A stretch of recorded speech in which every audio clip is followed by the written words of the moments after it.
Evangelio de Cristo que hemos creído constituye una batalla en nuestro corazón de mantenerlo firme. Muchas veces el misterio de la vida o los problemas, lo que nos va ocurriendo, así como que se desluzca esta verdad en nuestro corazón, lo cual no debe ser, ¿cierto?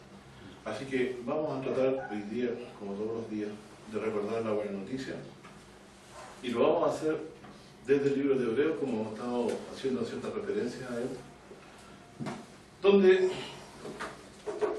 podemos ver que un grupo de creyentes hebreos, ¿cierto?, empezó a poner en duda la redención por la fe en Jesús y descuidó su salvación, como dice el capítulo 2 de Hebreos, trocito. Dice, ¿cómo escaparemos nosotros si tuviésemos un poco una salvación tan grande? ¿Cierto? La cual, habiendo sido comenzado el Señor a predicar con señales y milagros, después llegó hasta ellos el de los apóstoles, ¿cierto? Bueno, el punto es que hay un problema que se suscita siempre en el judío. El judío tuvo que aprender de nuevo, ¿cierto? El Pablo es el ejemplo de ello. Su confianza, su aceptación ante Dios estaba en la ley. Y para poder quedarse con la fe en Cristo, con el Evangelio, como medio de aceptación ante Dios, tuvo que tener todo eso bestial, pero el mismo lo dice en una carta, ¿cierto? A los galatianos les dice que volver a confiar en la ley, ¿cierto?, a guardar los mandamientos de la ley, habiendo creído en Cristo, es quedar vacío de Cristo. O como dicen también, si por la ley fuera la justicia, por demás murió Cristo. Entonces, hay algo que cuesta mucho en las iglesias, que entender lo que atañe a la fe, lo que atañe a la ley. Son temas bien difíciles y complejos. La gente no sabe qué está haciendo, qué está diciendo, cómo está entendiéndose con Dios. Y se reviven a veces mandamientos, como el caso de la iglesia adventista, que no deben ser como el sábado. Otros guardan hacia diferencias de alimentos, otro tipo de vestimenta. Finalmente, es una confusión grandota, y cuando se habla de la ley, mucha gente cree que la ley solamente son los 10 mandamientos, entonces la ley no es su verdadero efecto. Pero hemos venido leyendo y estudiando, como el domingo anterior, ¿se acuerda? Citamos Romanos 7, y veíamos que la ley era como un marido que se enseñorea de la mujer mientras está viva, ¿cierto? Pero una vez que el marido es muerto, la mujer queda libre y se puede casar con cualquiera. La diferencia la hace la ley de Dios, la ley que Dios le dio a uno. La ley en sí, no, como dice Pablo, tiene un propósito. El propósito de ella es doble. La ley viene a señalar el pecado. Pablo dice, yo no conociera la concupiscencia si la ley no dijera, no codiciarás. ¿Sabes lo que significa la palabra concupiscencia? Entre todas las explicaciones que ustedes pueden encontrar, son los malos deseos. Deseos malos contrarios a la voluntad de Dios. Codiciar es algo propio, se puede codiciar todo. La casa del prójimo, ¿cierto?, el vehículo del prójimo, la familia del prójimo y la señora del prójimo, ¿cierto? Y esos deseos del corazón, mantenerlos como un anhelo, ¿no? Puede ser movido por la envidia también, ¿cierto? Me gusta poco conformidad por lo que Dios da. El ser muy débil en cuanto al pensar interior de que yo no puedo tomar la mujer de otra persona. La Biblia dice que los adulteros nadie le da ganas al reino de Dios. Por lo tanto, aquí voy con la ley. Es que es muy complejo, porque no se enseña bien. No se enseña bien esto. Yo partí en una iglesia donde me tomaban mandamientos del sábado y me decían que estaba dentro de los 10 mandamientos más importantes de la ley. Por lo tanto, era importantísimo el sábado. Sin embargo, la diferencia de alimentos estaba en el Levítico 11. ¿Y por qué las tomaban entonces? Me preguntaba yo, no jodas. Bueno, nosotros ya hemos estudiado estos temas en la Biblia. Sabemos que Jesús es el Señor claramente, no, en contra de la enseñanza de los escribas y fariseos, que lavar las manos no hacía más limpia a la persona ante Dios, ¿cierto? Lo que entra en nuestro estómago no nos puede contaminar, pero es lo que sale de nosotros sí nos contamina a todos nosotros. Y del corazón, dice Jesús, está la fuente de todos los males que salen. Adulterio, robo, todas las cosas que la ley condena. Entonces, si lo miramos así, la ley en sí viene a señalar algo propio de nuestra naturaleza, que es la enemistad que hay contra Dios de nosotros, o sea, hacia obedecerlo como ustedes. Y no solo enemistad, sino que, como dice Romanos 8, no podemos sujetarnos a la ley de Dios con nuestra carnalidad. No podemos. Y no poder significa que no se puede, y no se podrá, y no se va a poder nunca, desde esa perspectiva, a través de la fuerza de nuestra carne, sujetarnos a Dios. ¿Por qué estoy diciendo todo esto? Porque la redención no es un juego de ¿cómo se llama?, de una progresión en la conducta de la persona, que algún día podría alcanzar santidad tal que puede ser que eso más la fe en Jesús pueda traerte la salvación. Es decir, o Dios declaró un mundo perdido, y la obra de Jesús como la única manera de redimirse, su muerte en la cruz y su resurrección, o lo es Cristo más algo más, ¿cierto? Es decir, la salvación sería un proceso de vida cristiana que te llevaría a algún momento a estar seguro de tu salvación cuando te comportes muy bien como cristiano. Pero vemos que hay grandes sorpresas, ¿cierto? En la Biblia nada te garantiza que tú no te vayas a caer en algún pecado. Vemos el caso de David y Salomón. Tengo grandes ejemplos aquí. Por causa del pecado de David, ¿cierto?, de adulterio, y el de Salomón de idolatría, imagínense. Debían haber sido muertos según la ley, pero se debió a la misericordia de Dios que no fueron condenados. El profeta le dijo: Jehová te ha perdonado, no morirás. Pero otros que le encontraron recogiendo leña el sábado, lo mataron por mandato de Dios. Por lo tanto, ¿qué es esto entonces? ¿Cómo trató Dios con nosotros para la salvación? Trata con nosotros a través de un proceso de vida cristiana. ¿Cómo lo hizo? ¿Cierto? Y eso es lo que hoy día yo quería con ustedes partir diciendo, ¿cierto? Hemos venido estudiando en el libro de Hebreo que Dios, en el Salmo 110, hace dos declaraciones referentes a Jesucristo. Dice, referente a Jesús: siéntate a mi diestra hasta que ponga a los enemigos por detrás de tus pies. Esto está citado en el libro de Hebreo que hemos leído. Y también dice: tú eres sacerdote para siempre, según el orden de Melquisedec. Estas dos declaraciones, ¿cierto?, que Dios ha hecho, están también fundadas en lo que dijo el Salmo 2: tú eres mi hijo, yo te he engendrado hoy, lo que significa que yo te he resucitado. Bueno, y luego en el libro de Hebreos dice que estas promesas son fortísimo consuelo a aquellos que nos trabamos, nos tomamos de la esperanza de vida eterna. Entonces la redención, ¿cierto?, que se nos está hablando aquí, está circunscrita a lo que le pasa a una persona, como nosotros ya sabemos. Y a cómo la ley que nos condenaba se entiende con Cristo, haciéndolo morir en lugar nuestro. Es decir, la salvación que señala la Biblia es esta. Para nosotros que no tenemos justicia ante Dios, porque todos hemos pecado, y según la ley que estamos destituidos de la gloria de Dios, como dice en Romanos capítulo 3, ¿para qué lo vamos a citar? Lo sabemos de memoria.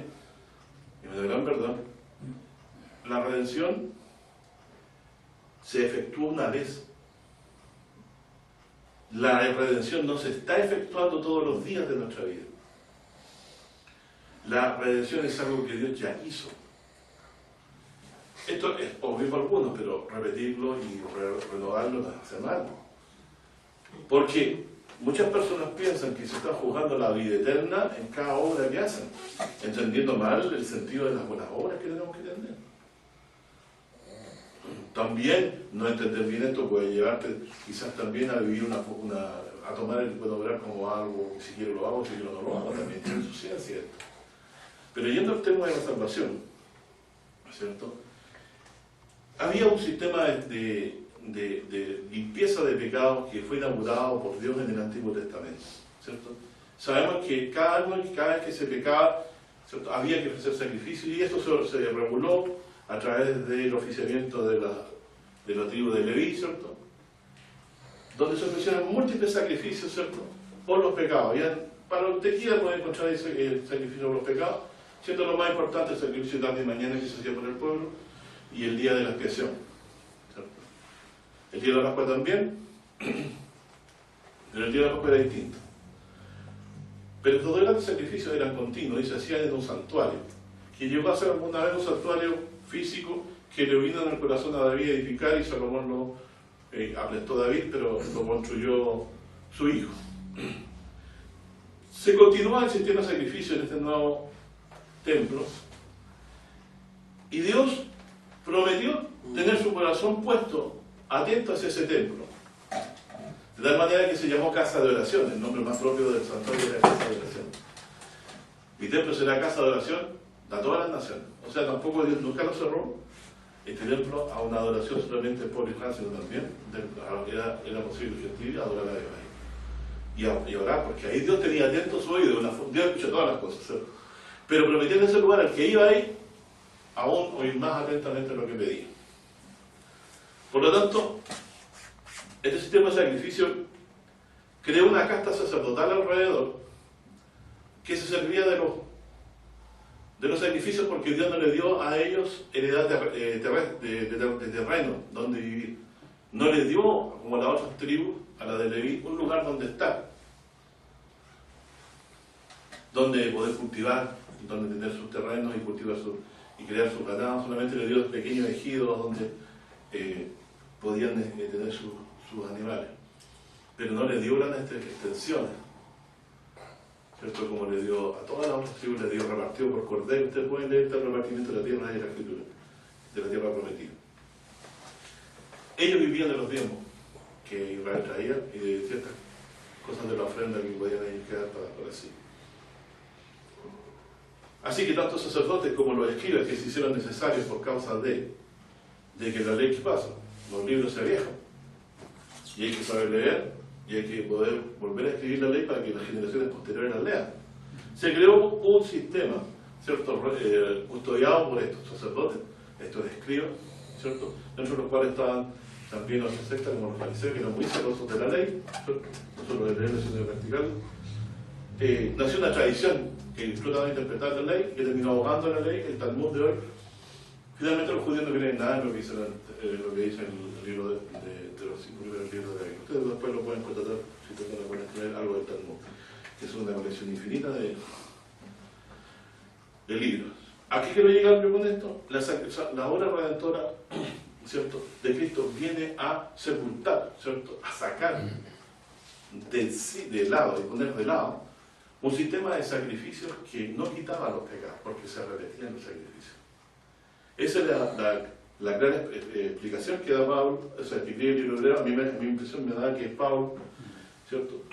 Pero en el capítulo 10 lo dice. Vamos a leer ahí lo siguiente. 10.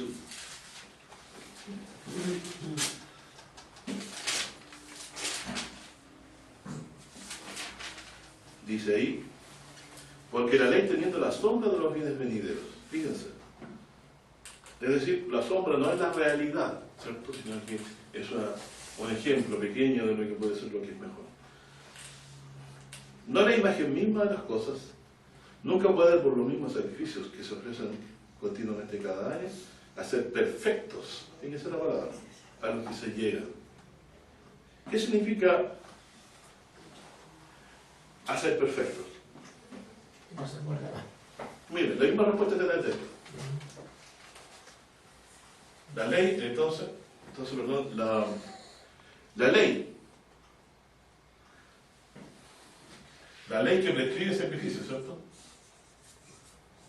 que prescribe los sacrificios, ¿cierto?, ¿qué dice? No puede ser perfecto.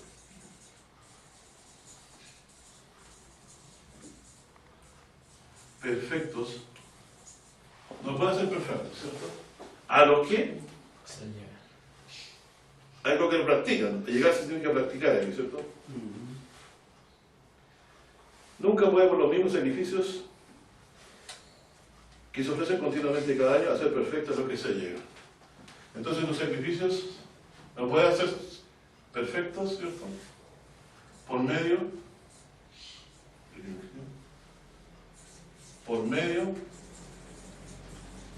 de sacrificios continuos, ¿cierto? Aquí dice cada año, ojo. En el año se ofrecían muchos sacrificios, sacrificio continuo, vaya otro sacrificio, y cada año también está la Pascua y el día de la expiación, donde se limpiaba el santo día de los pecados. Bueno, aquí dice, no puede hacer perfecto. Si usted se fija en esa frase, ¿qué significaba hacer perfecto? ¿Por qué está escribiendo? La respuesta está en el versículo 2. ¿Cierto? Porque dice, de otra manera, cesarían de ofrecerse. O sea, hacer un sacrificio que hiciera perfecto, es un sacrificio que debe cesarse, es un sacrificio que se hace una vez y se cesa de ofrecer.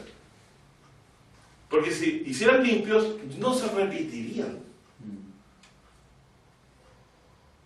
Ahora, esto lo sabemos toda la vida, ¿cierto? Aquí los que estamos en la fe no te hablan nada, no. Pero la palabra ser perfecto ayuda mucho a entender qué significa lo que está hablando. Y para nosotros cuando hablamos de la obra de Cristo, dice, de otra manera cesarían de ofrecerse. Primer síntoma, o sea, si hay un sacrificio alguna vez que trae la salvación para siempre, que limpia de verdad, causaría esta característica. Dios no querría más sacrificios. No demandaría más sacrificios. ¿Comprenden el concepto? Venían ellos en este santuario, que lo pueden ver acá, ofreciendo en este altar continuos, expiación y todo un sistema para poder entrar a la presencia de Dios. O sea, en el fondo, ¿qué es lo que hacía el sacerdote? Limpiar al pueblo con los pecados para que pudiera estar acepto a la presencia de Dios. Pero estos sacrificios no los hacían aceptos de una sola vez. Tenían que repetirse.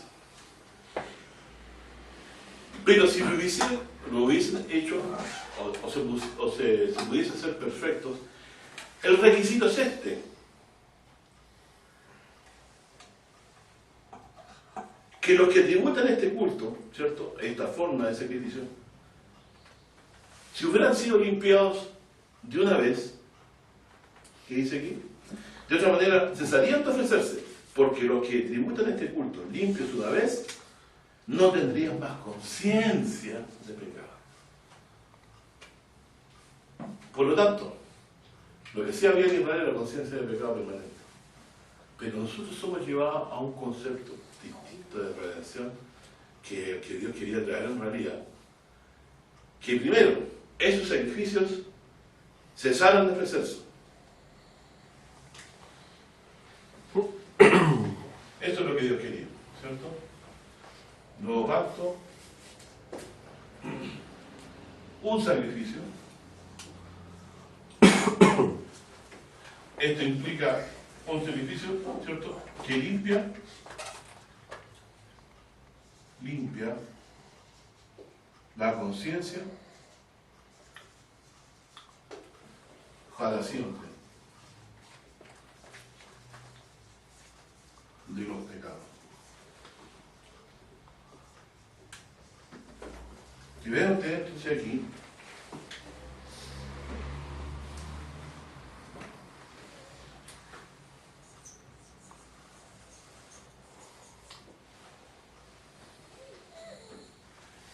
limpio la conciencia para siempre. Limpios una vez. Miren aquí. Limpios una vez. O sea, de una sola vez.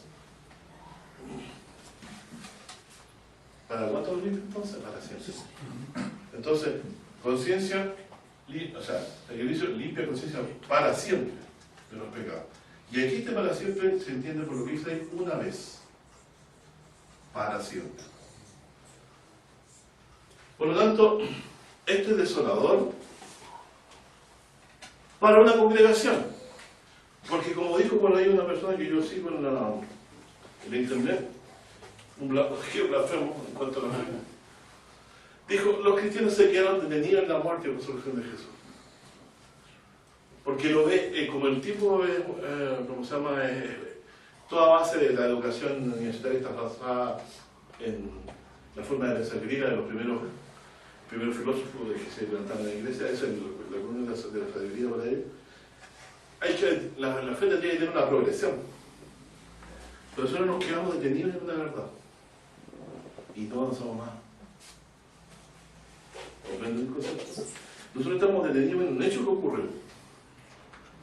En un evento que Dios realizó para salvarnos. Y este evento se hizo una vez. Por lo tanto, mi conciencia hoy, como dice aquí, me dice, no tienes que tributar este culto de tu santuario antiguo, porque ya está limpio una vez de tus pecados. Hay cosas que podemos sacrificar a Dios hoy, y vamos a ver cuáles son, pero no tiene nada que ver con nuestra expresión. La expresión está terminada. Entonces dice, limpios de una vez. Cesarían de ofrecerse y no tendría más conciencia de pecado. Aquí no habla de inconsciencia, de ser inconsciente en cuanto a lo malo que hacemos. Está hablando de que para con Dios, ¿cierto? Yo no tengo ya nada que me acuse. O como Pablo lo decía muy bien en Romanos 5, justificados por la fe, yo tengo paz con Dios. Por medio de la fe que es en Jesucristo. Entonces para Pablo fue muy difícil, ¿cierto?, hacer entender a una nación que nunca tuvo la sensación o la fe para creer, porque los sacrificios no podían dar la certeza de un perdón único una sola vez. Ellos todos los años tenían que ir al Yom Kippur, si no afligían sus almas, eran cortados del pueblo, porque no afligían sus almas para que sus pecados que habían sido cargados todo el año en el santuario fueran limpiados con el sacrificio de los dos machos cabríos.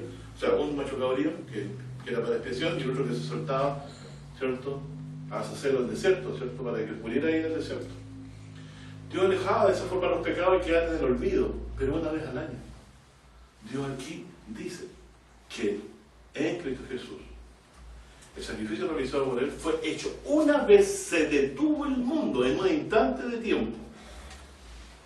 La salvación se hizo una vez y se terminó una sola vez. No se sigue realizando. Lo que Dios quiere es que nosotros sí, cuando pequemos, invoquemos ese sacrificio hecho una vez terminado, que no se vuelva a repetir, porque aquí pasa la segunda verdad y la segunda certeza. Él hizo provisión por todos los pecados. No murió por un pecado porque vaya a cometer. Él cargó el pecado de todos nosotros. Y no los pecados de la vida pasada, como dicen algunos. Porque les parecía ofensivo en el legalismo, no me puedo pegar al ángel. Decían, sí, de verdad, Jesús murió por mis pecados pasados. Pero adelante yo me entiendo solo con Dios. Así era como habían sido enseñados. Y hombres viejos en la fe, yo lo escuché con estos oídos. Entonces no había nunca certeza de salvación. Nunca había certeza de salvación. Y con la apariencia de justicia hipócrita, entonces ahora yo puedo hacer lo que quiera. No, pues mi estimado.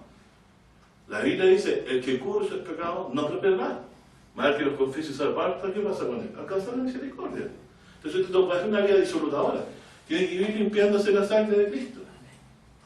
Porque si no van a aparecer las vestiduras viles. Si eso es sumo sacerdote Zacarías, ¿cierto?, acusado por el maligno, estaba con vestiduras viles, ¿cierto? Dios lo limpió de su pecado y le hizo vestir, le hizo ropas de gala. ¿De dónde sacó esa justicia con la cual viste a este sacerdote? ¿No era en virtud del sacrificio que haría alguien después de él? El de Cristo. Yo he quitado tu culpa y he limpiado tu pecado. Así, con una sola palabra. Entonces Dios ha hecho eso con ustedes. O sea, la salvación de mi alma es un, primero, evento que no se vuelve a repetir, que fue hecho una sola vez. Segundo, no se vuelve a repetir porque trae conciencia de limpieza de pecados. Y aquí tenemos que estar muy claro cuál es la fortaleza de este argumento. La fortaleza de este argumento está en Génesis. Por cuanto te hiciste esa, te convertirás en polvo. Porque polvo haré y en polvo te convertirás. Eso lo dice la ley. Es decir, todo aquel que peca contra Dios es reducido a la muerte. Nosotros no morimos por causales naturales. Se ha hecho natural que el mandato divino no nos permita vivir más allá de 120 años. Y como esto pasa siempre, decimos, no, es que la naturaleza, es que acá, ¿cierto? Dios nos debilita, pero es su palabra, el mandato que Dios nos ha quitado, ¿cierto? Que queda ahí. Pero Dios no puede quitar la muerte porque la estableció como castigo del pecado. Pero Dios en la misma muerte encuentra el medio de liberarnos a nosotros de la condenación de una sola vez. Pablo dice, no se pierdan de aquí, vamos a Corintios 15, al final de Corintios 15, disculpe, primera de Corintios 15, dice,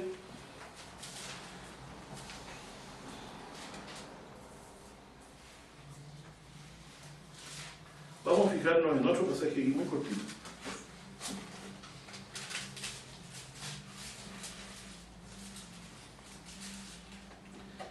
Leyendo del 50 en adelante, dice, esto es pero digo, hermanos, que la carne y la sangre no pueden heredar el reino de Dios, ni la corrupción hereda la incorrupción. Este texto son pocos los que lo dijeron, ¿no? Está diciendo que, en el fondo, este cuerpo no va a entrar en el reino de Dios. Dios no lo va a remozar, lo va a transformar. Por eso dice, aquí os digo un misterio, todos ciertamente lo dominemos, pero todos seremos. Es decir, este cuerpo no va a heredar el reino de Dios, este cuerpo va a ser transformado para entrar en el reino de Dios. Entonces dice, en un momento, ¿cómo será esto? En un momento, en un abrir de ojos, a la final trompeta, se refiere al día que se toque la trompeta cuando Cristo regrese, ¿cierto? Como dice el Tesalonicenses, ¿cierto? A la final trompeta, porque será tocada la trompeta y los muertos serán levantados sin corrupción. Y nosotros seremos transformados, que es lo mismo. Y dice, porque es menester, perdón, en la versión antigua, la versión nueva dice, es necesario. ¿Qué hace necesario esto? Es necesario que esto corruptible sea vestido de incorrupción. Y esto mortal sea vestido de inmortalidad. Y cuando esto corruptible fuera vestido de incorrupción y esto mortal fuera vestido de inmortalidad, entonces se efectuará la palabra que está escrita. Sorbida es, ¿cierto? La muerte con victoria. Sorbida es la muerte con victoria. Entonces, dice después Pablo, ¿dónde está, oh muerte, tu aguijón? ¿Dónde, oh sepulcro, tu victoria? Y aquí Pablo dice algo muy importante y en el presente siempre. Ya que el aguijón de la muerte es el pecado. Es decir, la muerte, para poder tener potestad en nosotros, ¿qué tiene que lograr? Estos somos nosotros,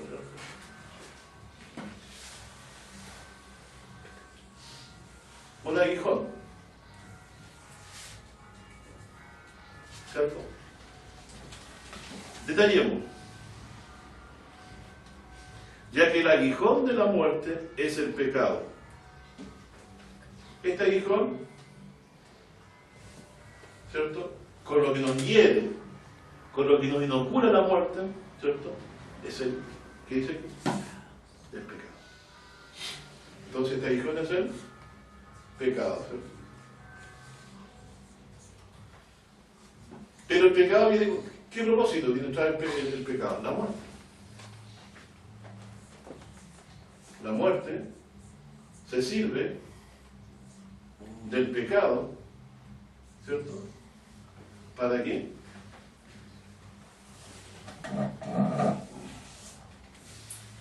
Ya que el aguijón de la muerte es el pecado y la potencia del pecado, es decir, es la ley. Es decir, lo que le da fuerza a que yo muera es la ley de Dios. En la potencia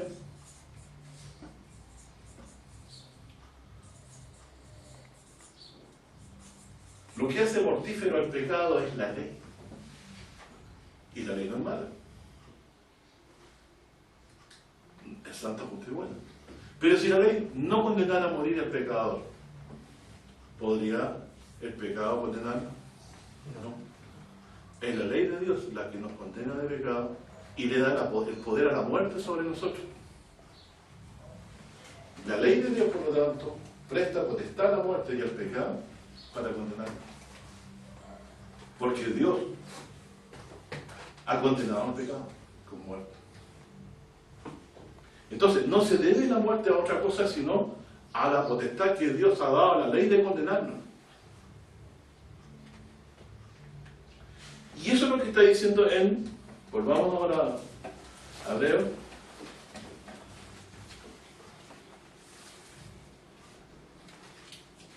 Eso es lo que dice Hebreo en el capítulo 10, donde estábamos leyendo.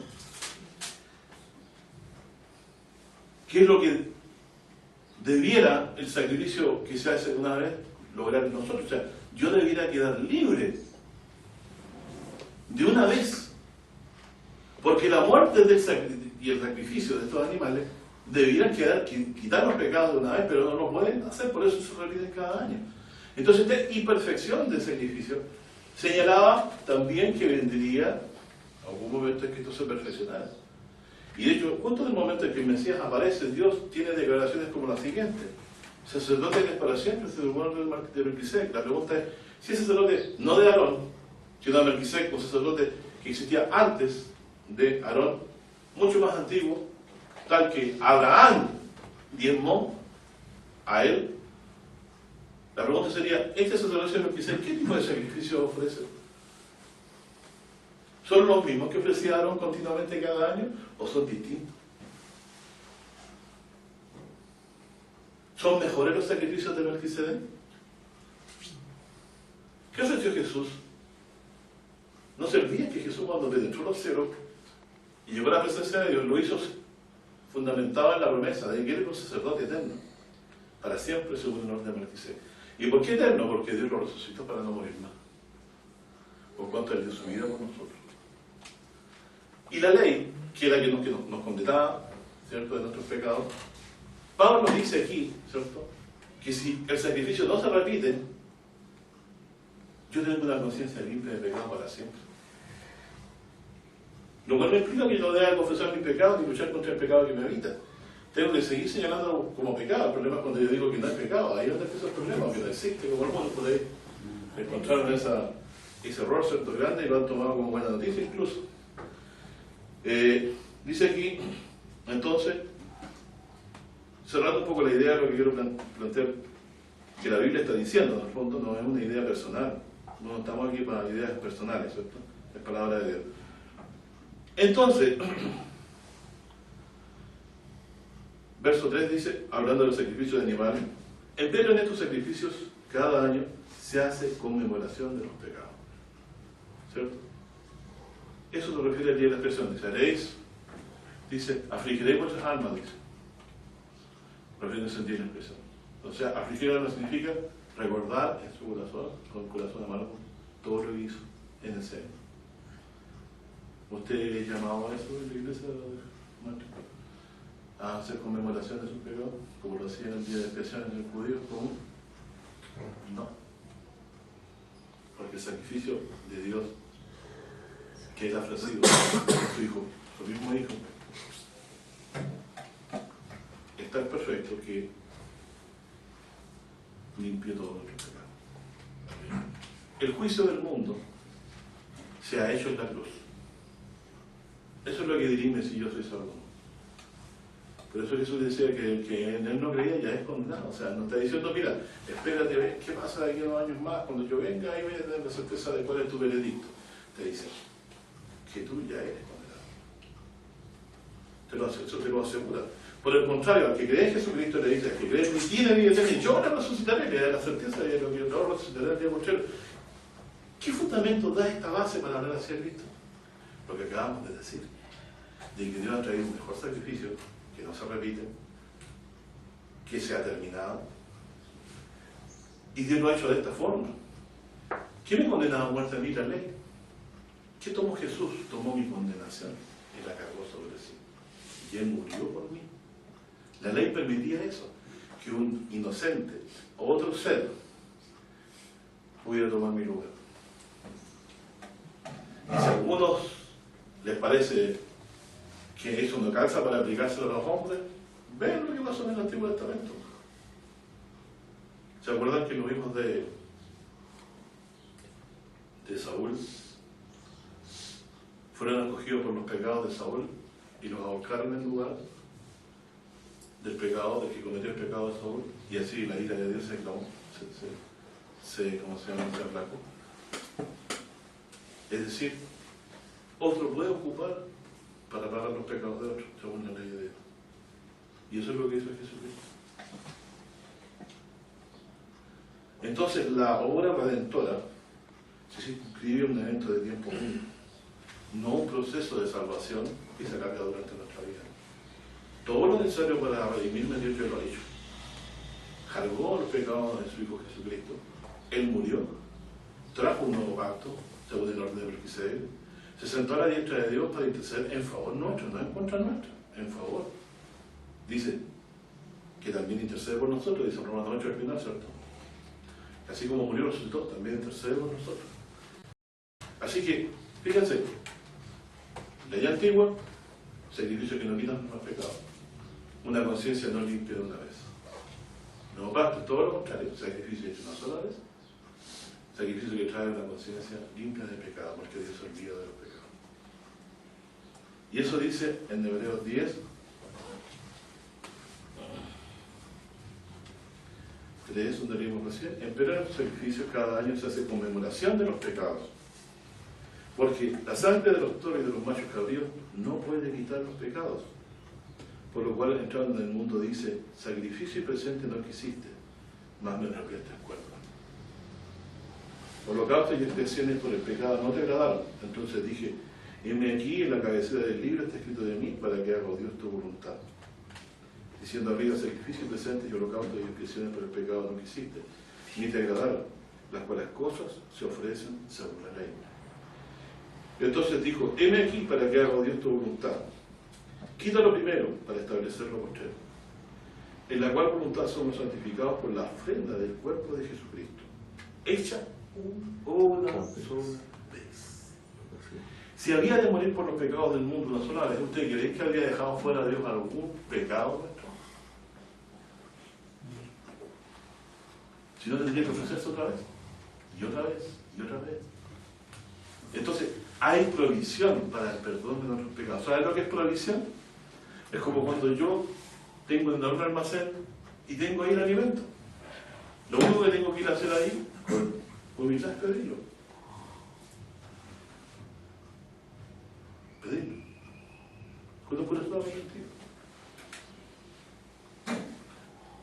Error comete el que cree que no ha pecado. En muchas cosas ofendemos, dice por ahí la Escritura, ¿cierto? Entonces esto en las iglesias es tomado como la libertad carnal misma, ¿cierto? Entonces yo puedo hacer lo que no puedo hacer lo que quiera. Imposible. Porque todos sus pecados que vaya a cometer ya Cristo los cargó. Si usted quiere vivir una vida disoluta, bien, pero se va a condenar. Porque el pecado, que tiene esta característica, usted lo ceba. Lo ceba y usted después en su orgullo no lo reconoce. Y el día que deja de reconocer los pecados y encontrarlos graves, no va a pedir perdón a Dios en nombre de Jesucristo. Y por lo tanto, ese sacrificio que estaba en quien se fue, ¿cierto? Ya cargado ese pecado en Jesús, usted no va a recibir ese perdón. También si usted se olvida que ha sido perdonado y misericordia con el prójimo, no lo perdona. El Señor Jesús nos mandó a perdonar al prójimo hasta 70 veces 7. ¿Usted cree que son 70 veces 7 o es más? ¿No habrá perdonado Dios 70 veces 7 solamente? ¿O no habrá perdonado más que eso? Usted no sabe. Yo no me arriesgaría. Yo creo que Dios me ha perdonado más que eso. Así también la redención es un evento terminado, un sacrificio suficiente que trae conciencia de pecado, limpia. ¡Qué tranquilidad! Si alguno hubiera pecado, abogado tiene para con el Padre Jesús justo. ¿Por qué? Porque Él hizo provisión por todos los pecados. hacerse de aduanas para el cielo, ponen, ¿cierto?, sus pequeñas vallitas delante de él. El cielo es una puerta abierta. No hay vallas. No hay ningún requisito más que el creer que el que murió en la cruz fue por los pecados nuestros, míos. ¿Fue hecho cuántas veces? Una sola vez. No se repite más, no se repite más. Por lo tanto, Dios hizo provisión. Ahí. Y cuesta algunos pastores decirlo, porque si digo esto, dicen los hermanos, se van a poder vivir quizás todos, ¿no? Si no son de Dios, van a poder seguir como en el momento que Dios haya determinado, ¿no? Pero la palabra es limpia. Por eso es que Jesús decía que vida mí yo no lo he hecho fuera. Un corazón arrepentido siempre va a ser perdonado por el Señor. Va a tener que pagar las consecuencias de sus iniquidades. Si hizo mal a otras personas, se va a ganar el odio, a los siguientes y ser humilde. Pero para con Dios sí va a estar en paz. Y haga también la paz con los demás, que también nos somos mandados, ¿cierto?, a hacer el bien. Pero el punto es que Dios encerró todo esto dentro de su propósito. Cuando Dios estableció la ley por Moisés, le dio poder y potestad a la muerte sobre nosotros. No por maldad, sino también con propósito redentivo. Para que sea la misma muerte la que nos redima también a nosotros. Y en este caso, Jesucristo, ¿por qué tuvo que tomar cuerpos nuestros? ¿Se vino a dar un paseo de placer por acá? No. Dijo, por cuanto los hijos participaron de carne y sangre, ¿cierto? Vamos a leer en el verso 2.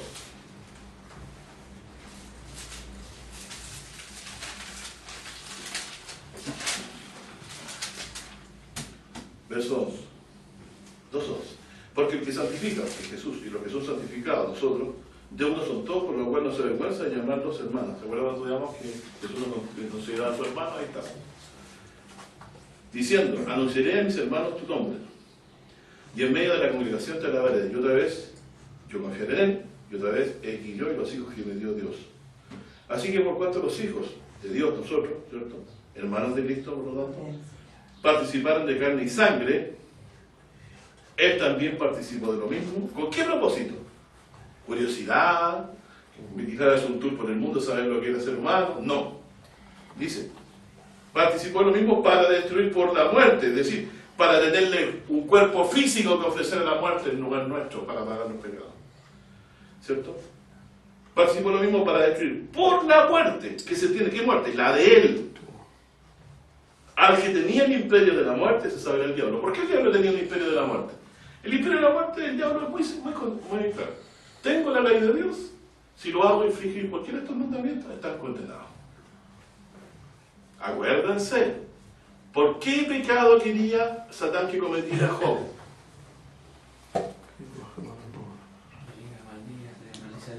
¿Qué dice la ley referente a maldecir a Dios? Es condenado a muerte la ley que maldice el nombre de Dios. ¿Saben ustedes? El nombre de Dios no se puede maldecir, lo condensa la ley. Si él maldecía el nombre de Dios, lo tenía en la buchaca, como decía mi mamá, término de puro. Ya lo tenía la bola entrando ya a la entrada de la visita de puro. Punto ganado, listo. Entonces lo que el diablo trata de hacer, zancadillas en nuestras vidas, tentaciones, ¿cierto? ¿Qué le pasó a David? Sabía que no debía adulterar, pero salió, un día no fue a la guerra, o sea, a mí no me gusta no ir al trabajo, siguió consejos ajenos, ¿cierto?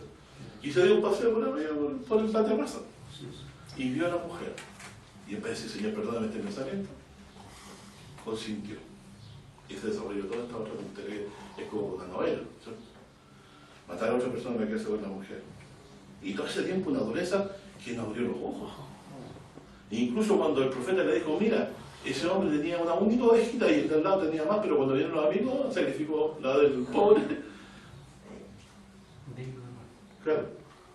Entonces, horrible, o sea, él podía haberse casado con más mujeres, pero tomó la del pobre. O sea, más ira de sobre él, le quitó ese niño que fue engendrado por niño, ¿cierto? Pero también lo reclamó. Ahora, Dios también puede reclamar, pero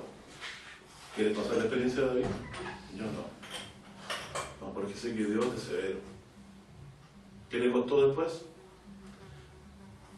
Que se le levantara Absalón. Estaba dentro de una situación que hubiera hecho. Y perdió a Absalón. Y perdió a otro hijo también. Porque el hijo de la espada no se apartaría de su casa. Hasta sus concubinas fueron humilladas por el pecado de Absalón. Y él tuvo que huir de la ciudad para no enfrentar a su hijo. Pero Dios igual le quitó la vida y lo defendió y tuvo misericordia de él. La potencia del pecado es la ley. La muerte no podría, el pecado no podría tener potestad sobre nosotros si Dios quitara la ley. Pero si quita la ley, no es Dios un Dios justo. Su trono está asentado en justicia. No podría Dios violar su ley. Lo que podría hacer es pagar la deuda. Y tomar a su hijo en lugar nuestro y nos ofreció. Cuando Dios le dijo a Abraham, el Señor proveerá, ¿qué estaba aprendiendo? Que Dios se proveería de un holocausto, de un sacrificio, ¿no es cierto? Ese día se ofreció un animalito que Dios trajo ahí. Pero Abraham hablaba de uno que Dios traería. Y eso es lo que importa, ¿cierto? De que nosotros tenemos claro ahora, ¿cierto? De que no estamos hablando sino de una cosa que Dios hizo. El pecado existe porque la ley lo señala. Dios no quebrantó su justicia. Dios descargó su castigo de su justicia sobre el cuerpo de su Hijo, entregándolo en manos de pecadores. Y la redención la ganó porque una vez que se ha muerto, el pecado de la muerte, ya no hay más condenación. A mí cuando era joven me contestaba, no me calzaba mucho, no lo entendía muy bien. Pero un día, pensando sobre esto, me acordé cuando ajusticiaban a los reos de muerte. Me llamó mucho la atención que una vez que muere, en este caso el ajusticiado, con qué facilidad lo sueltan de todas sus cadenas, se lo entregan a la familia y puede salir libre de la cárcel. Lo que antes en vida era imposible, después de la muerte es posible. Entonces, lo que nos hace a nosotros estar en paz con Dios y en la conciencia de nuestro pecado es saber que la muerte nuestra fue efectuada en el cuerpo de otro. Que sabemos mucho esto, pero se nos olvida con el tiempo, ¿cierto? Hacer esto, hacer esto. Bueno, entonces lo importante de lo que venimos diciendo es que Dios hizo un solo sacrificio en favor nuestro por nuestros pecados. Que el Señor es quien nos ha redimido por la ofrenda de una sola persona. La ley es el que tiene este potestad sobre nosotros, y la ley de Dios. Por lo tanto, Dios interpuso muerte en vez de quebrantar su ley. Bueno, cerrando entonces, la idea de Hebreos entonces es traer un sacrificio suficiente con la mediación de un sacerdote que permanece para siempre en el Ministerio. Este sacrificio suficiente se presenta en la presencia de Dios por nosotros para limpiarnos de todo pecado. Y esto ya lo hizo Jesús. Cuando Jesús se sentó a su diestra, lo hizo para presentar el sacrificio que hizo por nosotros. Por lo tanto, ya está ese sacrificio presentado en favor nuestro en la presencia de Dios desde que Jesús ascendió a los cielos. Así que más adelante dice,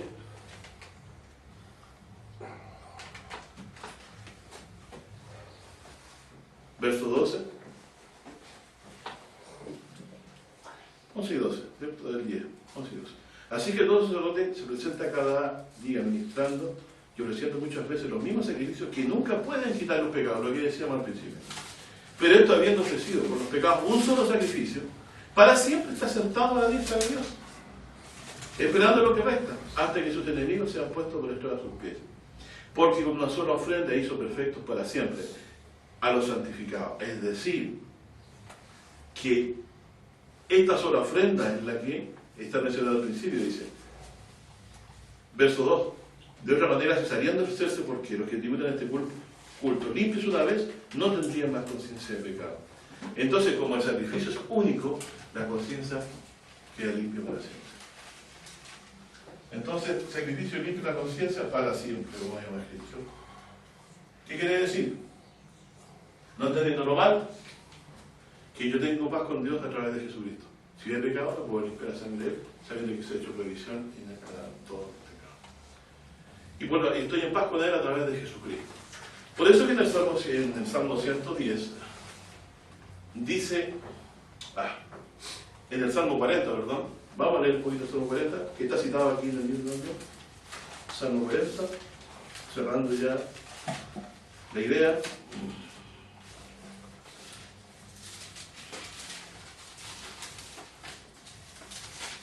Miren lo que dice aquí. Pablo, al quien escribe el libro de Hebreo, lo escribió, cita al Salmo 40.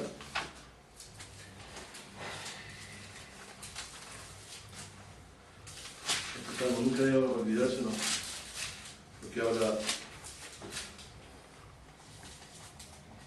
de nuestro Señor Jesucristo. Dice, 41, resignadamente esperé a Jehová, e inclinóse a mí, y oyó mi clamor, e hizo que sacar de un lago de miseria, de lodo cenagoso, y puso mis pies sobre peña y enderezó mis pasos. Puso luego en mi boca canción nueva.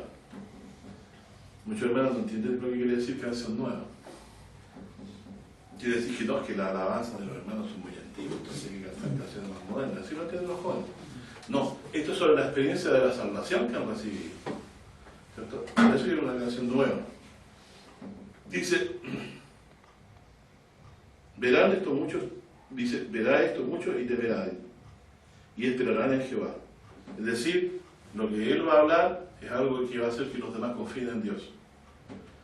Bienaventurado el hombre que puso en Jehová su confianza, y no mira a los soberbios de los que declinan a la mentira. ¿Está claro, cierto? Dios no está llamando a la iniquidad, sino a un camino recto. Aumentado, dice, actuó Jehová, Dios mío, tus maravillas. Ojo con eso cuando David habla de la palabra maravillas, ¿cierto? Y tus pensamientos para con nosotros, no te los podemos contar. Si yo anunciara y hablara de ellos, no pueden ser narrados. ¿Por qué? Pues son muchos, ¿cierto? Dice, pero de lo que nos va a tocar de estas maravillas, ¿cierto?, que Él va a contar es la siguiente. Va a decir algo que le va a arder el alma y enojar hasta los mismos sacerdotes. En el fondo, Señor, el sacrificio de animales no te agrada. ¿Qué les parece? Sacrificio y presente no te agradan. Y miren la frase, has abierto mis oídos, pero para entender qué, que en realidad el sacrificio no te agrada.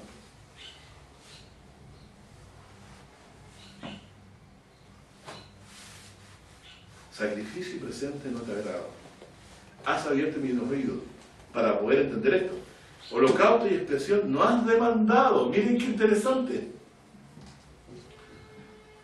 Entonces algunos dirán, en realidad, pero si Dios le pidió a Israel que pusiera sacrificio. ¿Cuándo empezó esto?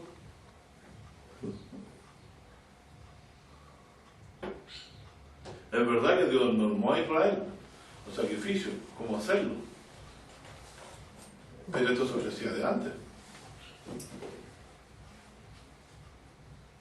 Veamos a Abraham el caso. La historia de Abel es clara. Abel fue el que ofreció a Dios por la fe un mejor sacrificio. Lo dice el mismo libro de Hebreo. Entonces dice que para que entienda el israelita del común, que Dios no se agrada de los sacrificios de ellos. Sacrificio presente no te agrada, has abierto mis oídos, holocausto y expresión no has demandado. Entonces dije, he aquí vengo, en el envoltorio del libro está escrito de mí.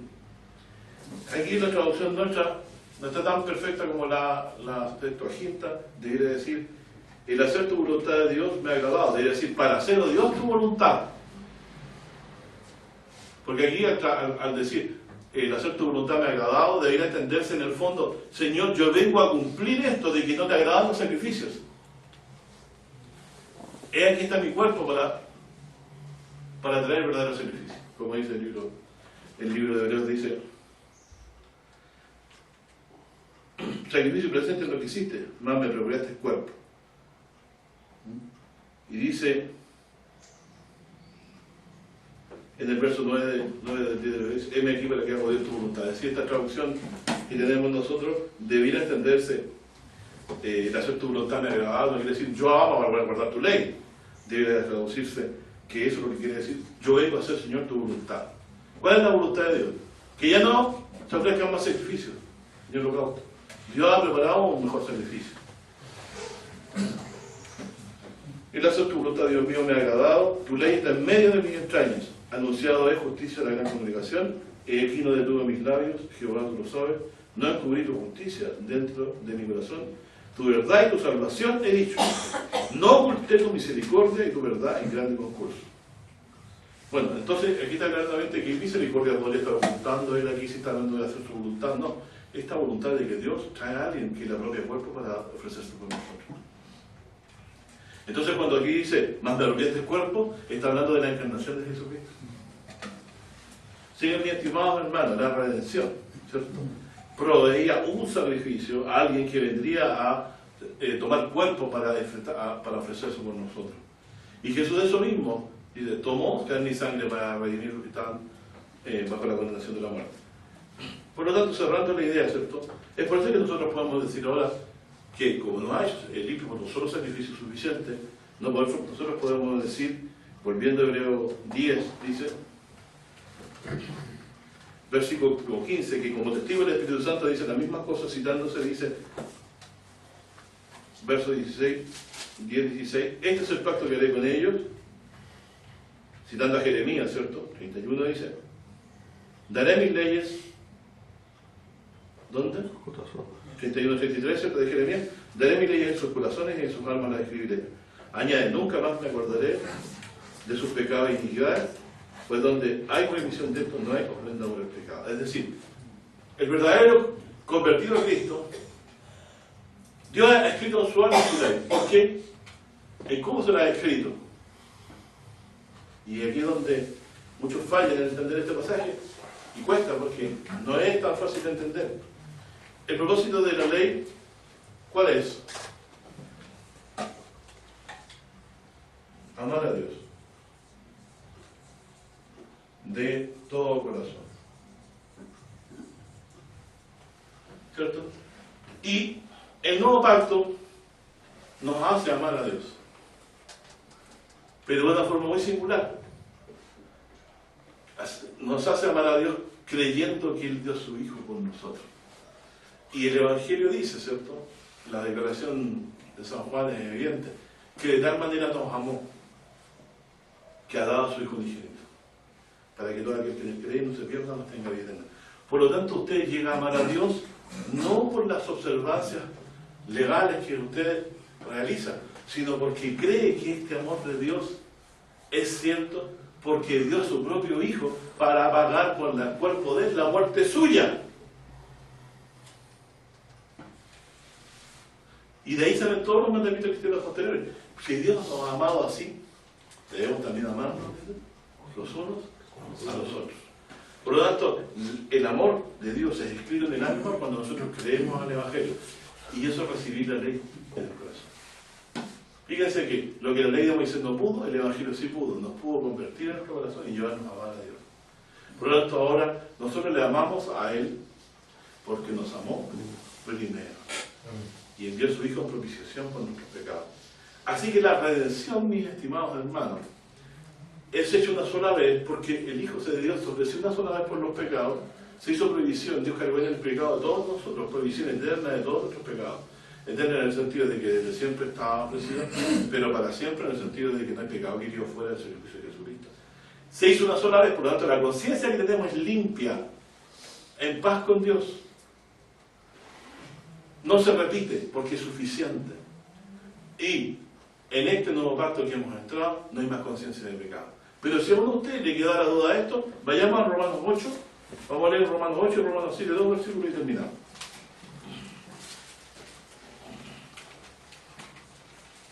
Romanos 8, Romanos 7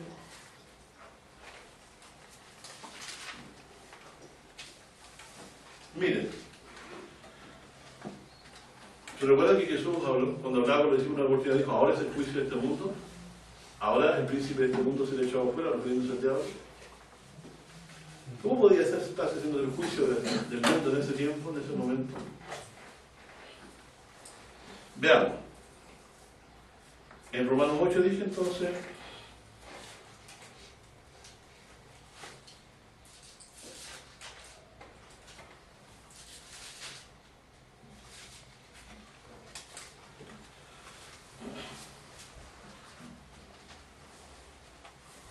sabemos lo que dice Romanos 7, ¿cierto? Pablo confiesa que en él no morar el bien porque tiene que querer hacer el bien, quiere hacer el bien, pero el mal no lo puede hacer porque el mal puede más en él. En el 18 dice, yo sé que es mi saber en mi carne no morar el bien porque tengo el querer, más el efectuar el bien no lo alcanzo. Bueno, y en Romanos 8 que dice entonces, ¿cómo podemos nosotros arreglar este problema? Digo yo ahora, que usted ha creído, su hombre interior sigue, ahora ya no desea más hacer lo malo.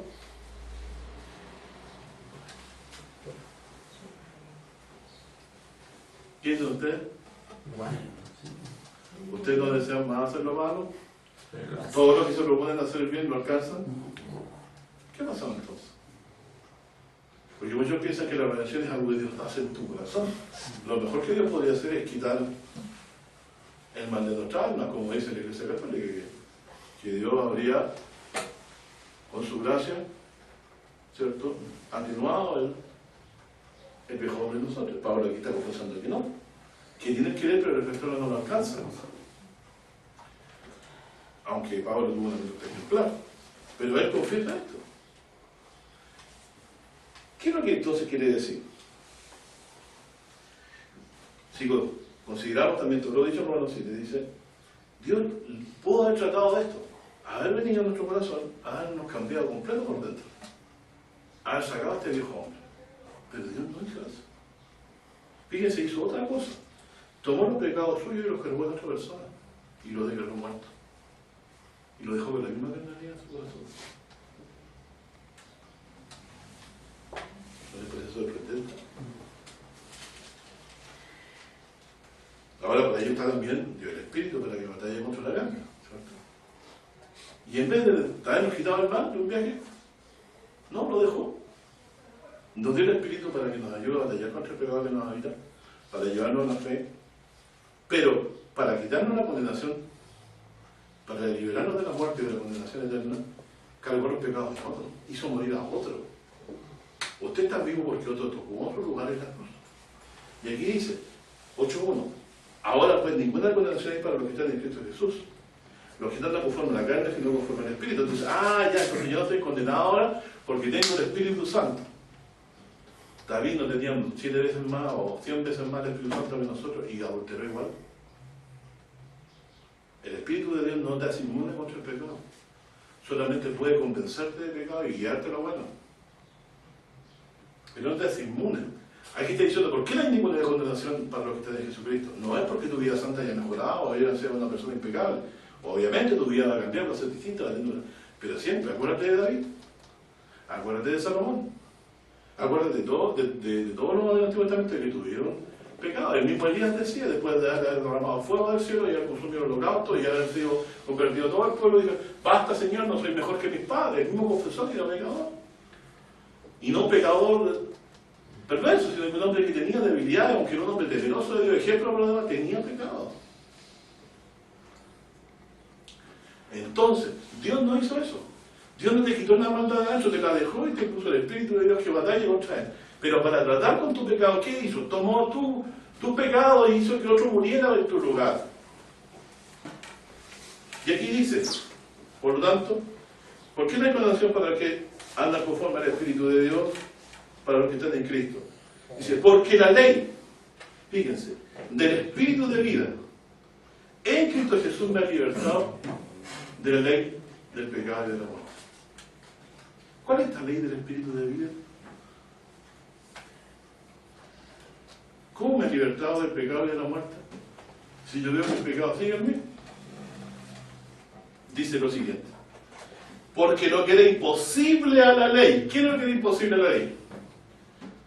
Salvarme, porque la ley solo puede condenar el pecado. La potencia del pecado es la ley. La ley no puede salvar a un pecador. No puede. Solo puede señalar el pecado al pecador y atribuir la condenación que le corresponde. Entonces dice que porque era lo que era imposible a la ley, por cuanto era débil por la carne. Lo que acaba de decir atrás. Yo no puedo entenderme ante Dios para la salvación por medio de lo que yo soy, porque yo soy carne. La carne batalla contra mí, aún siendo cristiano. Imagínense cuando no conocía a Dios. ¿Cierto? Dios enviando a su Hijo en semejanza de carne de pecado, es decir, participó de carne y sangre, como dice Hebreo. Dios enviando a su Hijo en semejanza de carne de pecado, y a causa del pecado, se entiende que el pecado nuestro, ¿cierto?, condenó al pecado en la carne. Gracias a esa frase.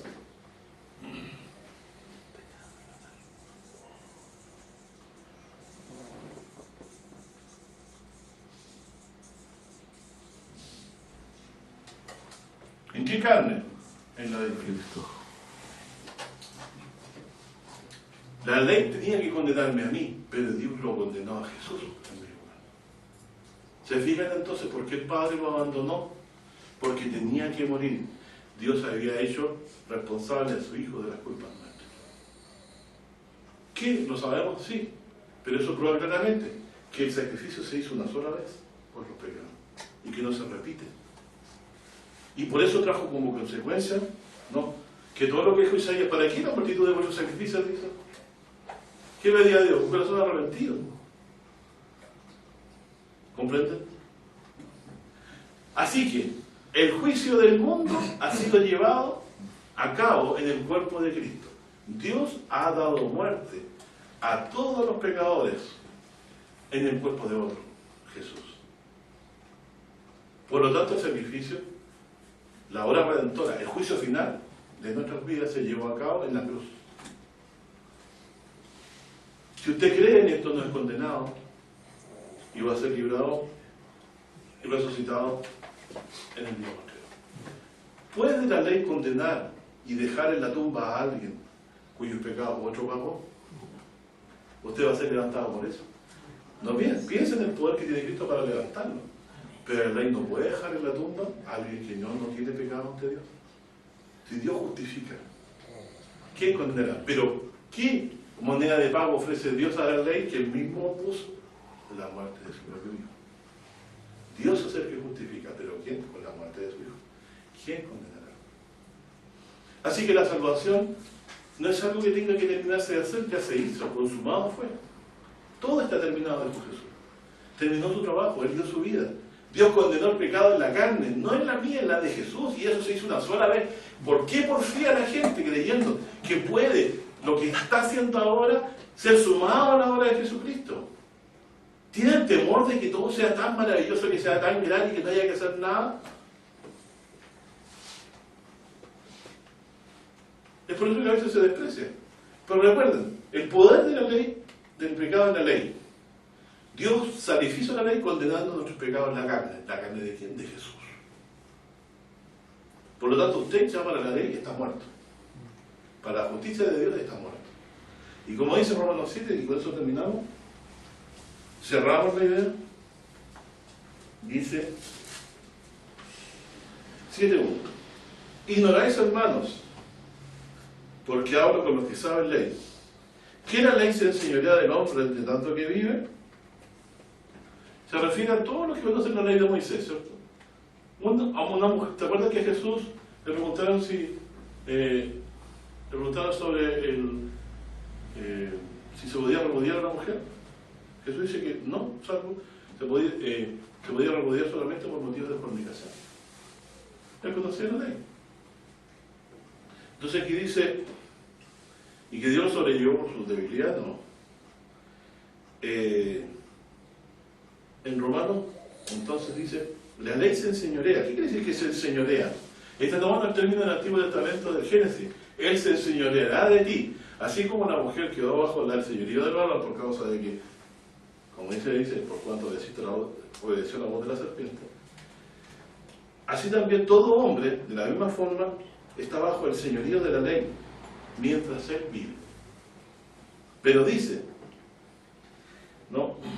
Pone como ejemplo el matrimonio, y yo no estoy aquí inventando, Pablo está pensando en eso para ponerlo como ejemplo.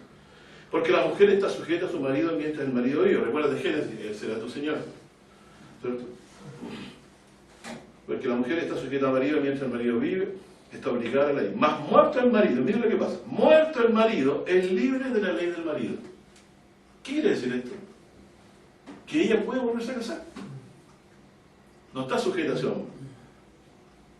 Así que viviendo el marido se llamará adúltera si fuera de otro varón. Mas si su marido muriere es libre de la ley, de tal manera que no será adúltera mientras, no será adúltera si fuera de otro marido. Es decir, esto, pero si esto es fácil de entenderlo, claro que es fácil de entenderlo. Aplíquelo ahora en la salvación.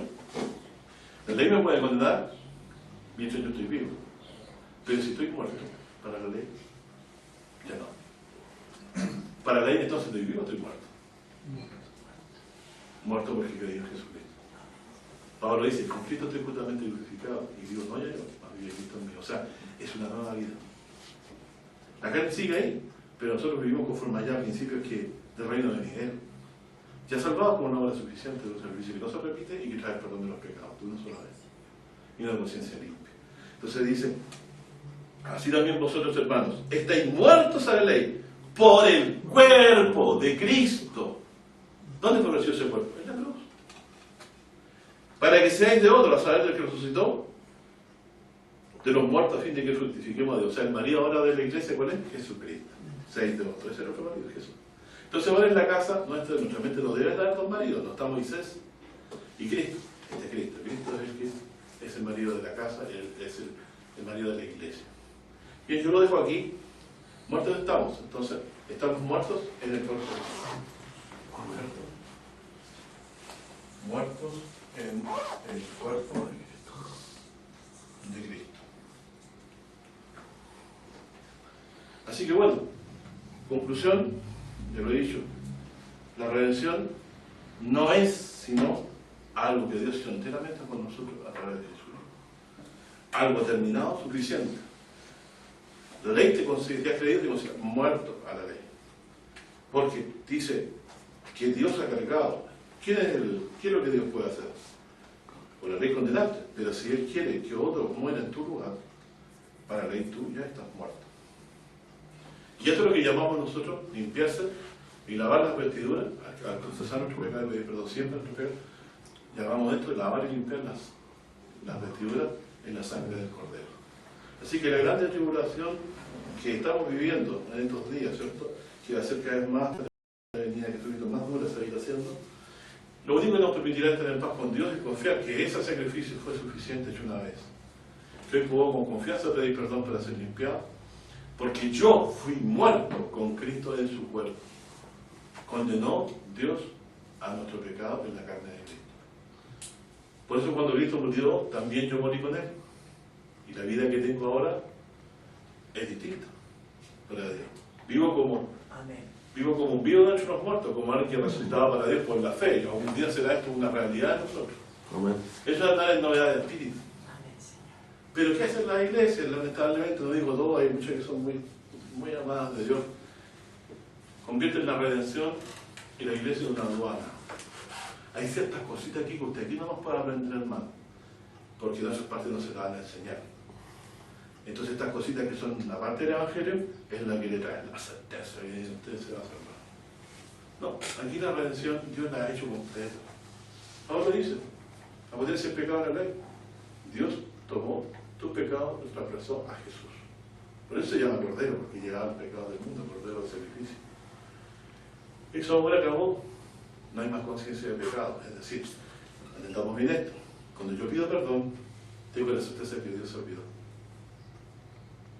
Y cuando pido perdón, tengo la certeza de que todos los pecados en Jesús fueron cargados. Todo lo que había de Cristo hizo una remisión por todos los pecados que hay bajo el Primer Testamento. Y también sobre los que habían posterior al Nuevo Testamento. Así que la obra de Cristo Jesús es la provisión por todos los pecados. De la manera tendríamos que otra vez ir y hacer otro sacrificio. Pero Dios ya ha hecho el perfecto sacrificio. y ahora Jesús a la diestra de Dios intercede, ¿cierto? Como un cordero, como inmolado, no inmolado, no que se esté inmolando, sino como inmolado, o sea, se le recuerda que Él fue Él que lleva las heridas, ¿no es cierto?, en nuestro pecado, ¿cierto?, que cargó. No entiendo que tenga heridas, no lo sé, pero sí lo digo en el sentido, como lo muestra Apocalipsis, como sangrante, ¿cierto?, como inmolado, como que ha sido degollado.